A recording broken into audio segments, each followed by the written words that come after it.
যুক্তরাষ্ট্রের ৪৭তম প্রেসিডেন্ট হিসেবে পৃথিবীর অন্যতম ক্ষমতাধর প্রেসিডেন্ট ডোনাল্ড ট্রাম্প শপথ গ্রহণের পর থেকে আতঙ্কে আছে নথিপত্রহীন অবৈধ অভিবাসীরা। নথিপত্রহীন বাংলাদেশিরাও একই দুশ্চিন্তায়। কারণ ২০ জানুয়ারি ট্রাম্প শপথ গ্রহণের পর থেকে নথিপত্রহীন অভিবাসীদের ধারপা করে যুক্তরাষ্ট্রের বিভিন্ন রাজ্যে অভিযান শুরু হয়েছে। নিউ ইয়র্কের ব্রুকলিন বরোর ফুটলন এলাকা থেকে ৪ বাংলাদেশিকে গ্রেফতার করেছেন immigration and customs enforcement. Donald Trump মঙ্গলবার পর্যন্ত অভিবাসন সংক্রান্ত শতাধিক নির্বাহী আদেশ স্বাক্ষর করেছেন। জো বাইডেন আমলের ৭৮টি নির্বাহী আদেশ বাতিলসহ নতুন ৪৭টিতে স্বাক্ষর করেছেন তিনি। অবৈধ অভিবাসীদের শক্ত হাতে দমন করার ঘোষণা দিয়েছেন তিনি। দরপাকড় শুরু হয়েছে যুক্তরাষ্ট্রের নানা অঙ্গরাজ্যে।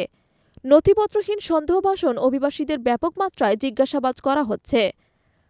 নিউ ইয়র্কে অভিবাসীদের নিয়ে কাজ করা আইন কর্মকর্তা খাদিজা মুনতাহারুবা গণমাধ্যমকে বলেছেন, নিউ ইয়র্কের ব্রুকলিন বরোর ফুটলন এলাকা থেকে আড্ডা দেওয়া অবস্থায় নথিপত্রহীন ৪ বাংলাদেশিকে গ্রেফতার করেছেন আইস।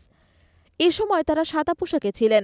নাম প্রকাশ না করার শর্তে প্রত্যক্ষদর্শী এক বাংলাদেশি বলেন, ফুটলন এলাকায় আমরা আড্ডা দিচ্ছিলাম। অতর্কিতে সাদা পোশাকে কয়েকজন কর্মকর্তা এসে আমাদের পরিচয়পত্র দেখাতে বলেন। যুক্তরাষ্ট্রে বসবাসরত বাংলাদেশি বংশোদ্ভূত অ্যান্টনি রাজু মহাজন গণমাধ্যমকে বলেন, ট্রাম্পের বেশ কয়েকটি নির্বাহী আদেশে বাংলাদেশিরা ক্ষতিগ্রস্ত হতে পারে, যারা ব্রাজিল, আর্জেন্টিনা সহ দক্ষিণ আমেরিকার পথ ধরে মেক্সিকো সীমান্ত দিয়ে যুক্তরাষ্ট্রে অবৈধভাবে ঢুকতেন।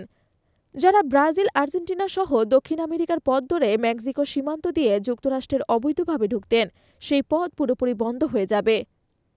আগে সরকারি চাকরির ক্ষেত্রে বৈচিত্র্যকে গুরুত্ব দেওয়া হতো।